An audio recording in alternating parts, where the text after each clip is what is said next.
Hello guys, this is What About Nintendo, and today I am here for another News of the Day video. We got a lot of different interesting little topics to talk about, from bugs being fixed in Golf Story, to Oceanhorn getting a demo, to what Digital Foundry had to say about FIFA 18 on the Switch, and many more topics. So let's get right on into this video. But the first thing we're going to be talking about is Golf Story. Now, I know a lot of people have been super hyped about this game. They've been selling really well on the Switch, but there have been some minor bugs. So one of the main glitches that people have been having in the game happens in Tidy Park. Apparently, when a player saves and quits during the party sequence, you come back and the character turns really small and then can't interact with anything. I'm talking super tiny. I mean, like, the characters, if the character is this big, normally they're like this big, like tiny. And it looks really hilarious, actually. You're just walking around like, help me, I'm tiny, and you can't interact with anything. So they're gonna get that fixed soon. They have given it Nintendo, and Nintendo has approved it on the Switch, so that should be coming out any time now, any day now. It should be fixed out. But just know, if you're in Tidy Park, don't save and quit during the party sequence, because you'll turn teeny tiny and it's not good for you. Even though it's really funny, you kind of can't continue playing the game, so that's a problem. And the next thing is that Sonic Forces has been confirmed to be 720p docked and undocked, and it's only going to be 30 FPS.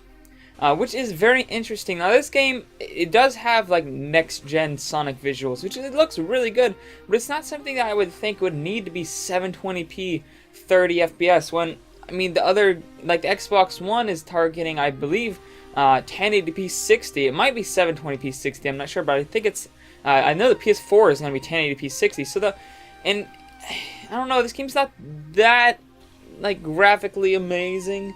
But apparently the controls are going to run at 60 FPS so that there's not input lag or anything like that. But the game will be running at 720p 30 FPS whether docked or undocked. So apparently having it docked is not going to increase the resolution, which is just an odd thing. I mean, typically when a game runs at a full 720p handheld mode, it runs at 900p or 1080p docked, just because that extra power you get when docked. But I guess they just can't do that. Maybe there will be some downgrades to visuals when in handheld mode to get it to that 720p when in handheld. I don't know what the case is. Apparently we're only get 720p 30 FPS, which is a downer, especially in a fast-paced game like Sonic. That's really going to make it feel less responsive than the other versions. Will it make it a terrible version? Will it make it unplayable? No, it definitely won't do anything like that. But it just won't be as good. But if you're wanting to play Sonic in handheld, you want to play Sonic Mania, or not Sonic Mania, excuse me. If you want to play Sonic Forces on the go, it's still going to be a great version. It's going to be playable. It's going to be fine. But if you want to play it docked, it just seems like the PS4 and Xbox One are going to greatly outclass it, even though it doesn't seem like a game that can't run on the Switch. I don't know, it's weird. Probably some behind the scenes stuff or something I just don't understand, because I'm not a video game producer. Look at that. So that's just how it is. Anyways, let's move on to the next topic, and that is the fact that Mythical Pokemon Marshadow is coming to Pokemon Sun and Moon, and they will have a code available at GameStop. So, Marshadow is ready for attack with the Spectral Thief, or ready for action with Spectral Thief attack, which not only does damage, but steals the stat boost of its target. The power of the Marshadow that fans receive at GameStop doesn't stop there. It also comes with holding its special Z Crystal, Marshadium Z, allowing it to strike hard with signature stealing 7-star strike Z Mood. So apparently, Z Move, you don't have to go, you don't have to pre-order the game or anything like that. I'm pretty sure you just go to GameStop and pick up the code. So you just say, hey, I have Pokemon Sun and Moon, go to GameStop, and you pick up a code for the game. You don't have to like pre-order Ultra Sun or Ultra Moon. You don't have to buy it or anything. It's just kind of like you go to GameStop and you get it for free, which is pretty cool. Personally, I don't have Sun and Moon, so this doesn't help me any. But Marshadow, I really like the design of this character. It looks really cool. So if you're a fan of Pokemon Sun and Moon, you like mythical Pokemon, you want to get Marshadow, just go to your local GameStop, ask them for a code, and you get all that cool stuff.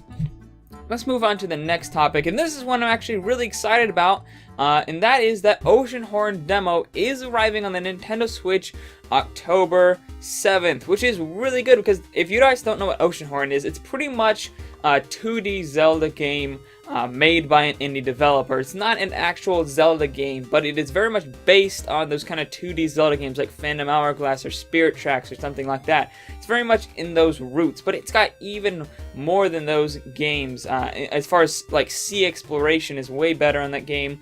The graphics, of course, are better, and it just looks like a really good time. So if you enjoy those kind of Phantom Hourglass or Spirit Tracks type 2D Zelda games, go play this game because it's really cool. But the demo is coming out October 12th. I'll probably be streaming the demo at that time, unless it's the weekend. I actually haven't checked when exactly this is going to be. I think that's actually Thursday. Yeah, I believe it's Thursday, so I'll probably stream it then, but this game looks really cool. When it first came out on iPhone, I was like, ooh, I wanted to get this, and I was like, oh my gosh, it's like $15 or something like that on the phone. And I was like, I get something, you know, free, because I'm a cheap guy. But demo is free, and it's for me, so I'm gonna get that, because this game looks really fun, and maybe, if I enjoy the demo, I'll buy it, because I really want another 2D Zelda game to come out. I really want one on the Switch. A 2D Zelda game made with like Unreal Engine 4 on the Switch. Oh my gosh, that'd be amazing. It'd be so good. But let's move on to the last, a final topic. And this is something that's been quite controversial with some people, and that is FIFA 18 on the Switch versus the Xbox 360 and PlayStation 4 version of the game. Is this just a straight port of the 360 version? Is this closer to the port of the PlayStation 4 version? Well, Digital Foundry goes in and they see that actually it's pretty much neither of those things. It's exactly what EA said. It is a custom-made version of FIFA 18 on the Nintendo Switch. Like, it's really nothing more or less than that. Now, in some areas, it does come closer to the 360 version as far as movements of the characters. So character animations and character models are a bit closer to the 360 version, but they're still a large bit ahead, having many effects and higher resolution textures. That put it much closer to the PS4 version of the game, but not quite there either. Lighting is also greatly improved on the Switch version versus the Xbox 360, although it does lack bloom, which is a little weird, but it's not really something that's too noticeable, as they don't use bloom too much in any of the versions of this game. They also have the turf itself looks way better on the Switch version, but still comes a little bit short of the PlayStation 4 version. It actually, though, does have individual blades of grass, unlike the 360 version, which is kind of just a green texture slapped on there. It actually has individual grass, and the lighting actually interacts with it pretty well. It doesn't have 3D model characters as the fans in the stadium.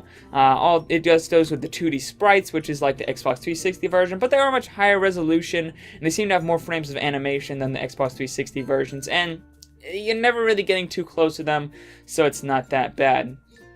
The frame rate is also much more steady, and it targets 1080p 60 FPS and pretty much keeps that the entire time, dipping, you know, 1 or 2 frames here and there, but nothing you'll notice.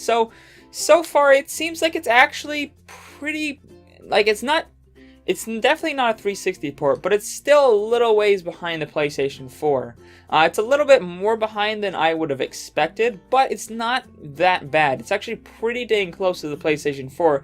If you want to go check out Digital Foundry's video, they talk a lot more on it, but in essence, it's like right in the middle. It's like 360 version, Switch version, PS4 version, although it kind of veers closer to the PS4 version as far as lighting effects and stuff, but in character models it kind of leans towards the 360 version, so it's just kind of weird, and I guess the best way to sum it up is exactly what EA told us it was going to be. It is a custom built experience for the Switch, and it runs and looks great. And the lighting effects and stuff that it does add over the 360 version really make it a leap ahead of that. So when you look at it, you don't really think Xbox 360 version. You think much closer to the PS4 version, at least in my opinion. You can form your own opinion by going to Digital Foundry and checking out all they had to say on it in their video. But anyways, guys, that's all for this video. If you liked this video and you want more news videos Monday through Friday, make sure to like and subscribe for those. And of course, I do my gaming streams on those same days as well. And make sure to comment down below on what you thought of any of the topics that I talked about that day, whether it be Golf Story on the Nintendo Switch, getting that patch, Oceanhorn, getting a demo, Digital Foundry covering FIFA 18, or whatever else I talked about in this video. And I'll see you guys later on What About Nintendo. Bye!